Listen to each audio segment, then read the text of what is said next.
In 1972, a cinematic earthquake shook Hollywood. The Godfather, directed by a young Francis Ford Coppola, didn't just redefine the gangster genre, it rewrote the rules of filmmaking, storytelling, and studio dynamics. Adapted from Mario Puzo's novel, this saga of the Corleone family became a cultural monument, weaving themes of power, loyalty, betrayal, and the dark side of the American dream. Yet the real drama unfolded behind the scenes of production plagued by studio sabotage, genuine mafia interference, actors teetering on psychological and physical edges, unscripted moments that became legendary, and a visual style that spoke directly to the subconscious. Marlon Brando's transformative Vito Corleone, Al Pacino's rise as Michael, James Caan's volatile Sonny, and the ensemble's intensity were forged in a crucible of conflict. Coppola reflected in a 2016 NPR interview, "I was young and had no power, so how the studio figured they could just boss me around." Drawing from archival interviews, Vanity Fair and Mental Floss accounts, recent 2025 retrospectives, and production insights, we unravel the astonishing truths that birthed this masterpiece. After this, The Godfather will never look the same. Paramount Pictures didn't just clash with Coppola, they waged a calculated war to crush his vision. At 29, Coppola wasn't their first choice. Heavyweights like Sergio Leone and Peter Bogdanovich rejected the project, dismissing Puzo's novel as pulp trash. Reeling from the 1968 flop, The Brotherhood, Paramount settled on Coppola as a budget-friendly Italian-American director to deflect ethnic stereotyping accusations. As he wrote in his 2024 memoir excerpts in The Guardian, "They set me up to fail from day one. The budget battle set the stage. Early rumors suggested a meager $2 million, but Paramount Archives and Vanity Fair confirm it reached $6 million, still woefully inadequate for a period epic spanning decades, demanding authentic 1940s costumes, intricate sets, and a massive cast." Producer Al Ruddy, in interviews for the 2022 miniseries The Offer, called it impossible numbers designed to keep us begging, forcing constant pleas for funds. Paramount wanted a quick, lowbrow gangster flick to recoup losses. Coppola envisioned an American epic of family, corruption, and immigrant struggle. They mocked his darkly operatic style, especially cinematographer Gordon Willis' underexposed lighting, earning him the nickname Prince of Darkness. Studio head Robert Evans reportedly roared, "Nobody will see anything as detailed in Peter Biskin's Easy Riders." Raging Bulls. Casting sparked the fiercest battles. Paramount pushed bankable stars like Robert Redford, Ryan O'Neal, or Warren Beatty for Michael Corleone, prioritizing box office draw. Coppola fought relentlessly for Al Pacino. An off-Broadway unknown derided as that short nobody, Pacino endured 4 auditions and faced firing threats mid-shoot when early dailies showed his subtle performance as too restrained for executives' tastes. The Marlon Brando fight was uglier, labeled box office poison after flops like Burn. And the night of the following day, Brando was deemed difficult, overweight, and unprofessional. Coppola insisted he's the greatest actor alive. The compromise was brutal. Brando, at 47, performed a humiliating screen test at home, improvising with shoe polish for hair and Kleenex in his cheeks to age himself, and posted a $1 million bond against delays, as he recounted in a 1979 Playboy interview. On set, sabotage was relentless. Assistant directors reported daily disruptions, urgent calls, halting key setups, contradictory memos to crew, and punishing schedules designed to fail. Paramount compiled a replacement director list, including names like Elia Kazan, and accidentally left it visible during meetings, a psychological tactic Coppola called warfare in a 2009 Vanity Fair piece. To survive, he fired potential mutineers on his team. As revealed in a 2022 Reddit thread, editing became a bloodbath. Executives demanded a 90-minute B movie, but Coppola delivered a 3-hour epic. He shot decoy scenes for studio dailies while hiding his true cut, a deception that left him with ulcers 20 pounds lighter and sleepless. "I thought I'd never work again," he admitted in a 2012 Namobai talk. The final insult to early trade ads for the March release omitted his director credit entirely.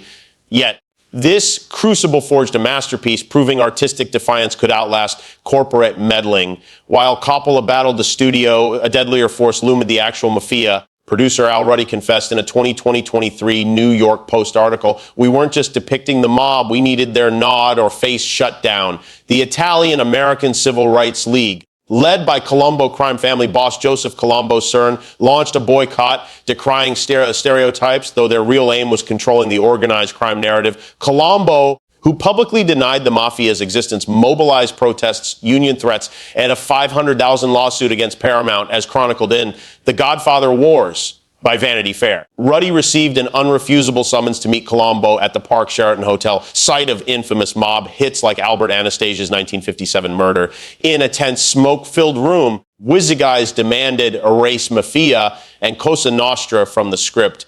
The deal, those terms appear 0 times in the film, and the boycott vanished, with the league donating $100,000 to the premiere gala. Per Paramount Records, mob involvement deepened. Real Whizziguys like Lenny Montana, a former wrestler and Colombo enforcer cast as Luca Brasi and Gianni Russo, who played Carlo Rizzi and claimed ties to Carlo Gambino, became technical advisors.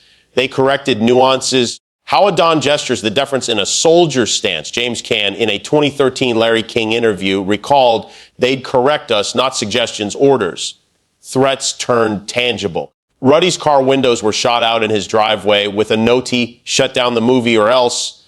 FBI agents warned of tales. Crew received anonymous calls urging respectful portrayals. During Little Italy shoots for Sonny's toll booth ambush, real gunshots from a nearby hit froze production as cops raced past per Snopes. The baptism Montage's Cross cut killings eerily mirrored Brooklyn murders that week, using similar sequences and methods, perhaps inspiration or a warning. Archives.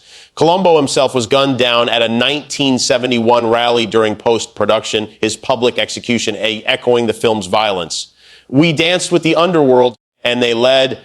Coppola whispered in a 2024 Collider piece, this pack lent raw authenticity, but at a chilling cost, blurring fiction and reality in every frame. The Godfather didn't just launch careers, it transformed its stars, merging method acting with mob immersion in ways that left lasting scars. Marlon Brando's Vito Corleone was a masterclass in metamorphosis. He used dental prosthetics for jowls, shoe lifts for stature, and oil-slicked hair, but the depth was psychological. Robert Duvall told Esquire in 2025, Marlon didn't drop character. The set bowed to him like subjects. Crew kissed his ring between takes, not as jest, but from the paternal aura he projected, drawn from mob encounters in his youth, per a 1979 Playboy interview. Initially, Coppola envisioned Brando as the 25-year-old Vito for party flashbacks, but age led to Robert De Niro's casting. Pacino, an insecure theater actor, mirrored Michael's arc. Battling studio doubts and panic attacks, he became quiet, calculating, as he told Inside the Actor's Studio. In 2006, his posture shifted, voice deepened.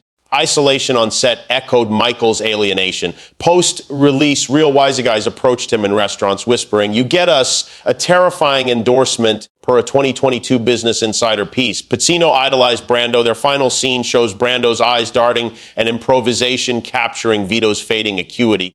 James Caan's Sonny was a powder keg of improvisation. I couldn't switch off, he admitted to the New York Post in 2022. His rage spilled into off-set brawls, straining his marriage. In the Carlo beatdown, Caan accidentally cracked Gianni Russo's ribs and chipped his elbow with a trash can swing. John Cazale's Frito tapped profound vulnerability. Pacino noted in tributes John lived Fredo's desperation. It lingered. Supporting players felt it too. Richard Castellanos, Clemenza earned deference from Little Italy locals, while Duvall was mistaken for a real consigliere. Off-camera levity, Brando, Duvall, and Caan mooning 500 extras, eased tension per Filmink's 50 facts list. Coppola fostered immersion through in-character rehearsals, including family meals. We left pieces of ourselves in those roles. Pacino reflected, carrying fragments forever. Gordon Willis' cinematography wasn't style. It was a subliminal language amplifying the narrative. Dubbed Prince of Darkness for underexposing film stock, Willis told American cinematographer in 2020, I hid their eyes to show moral shadows, early scenes glow, the wedding sunlit per production designer Dean Tavares in IndieWire. As Michael descends, frames plunge into gloom, his face half shadowed by the end, overhead shots invoke judgment, God's eye on the damned, Coppola said in a Harvard Gazette interview.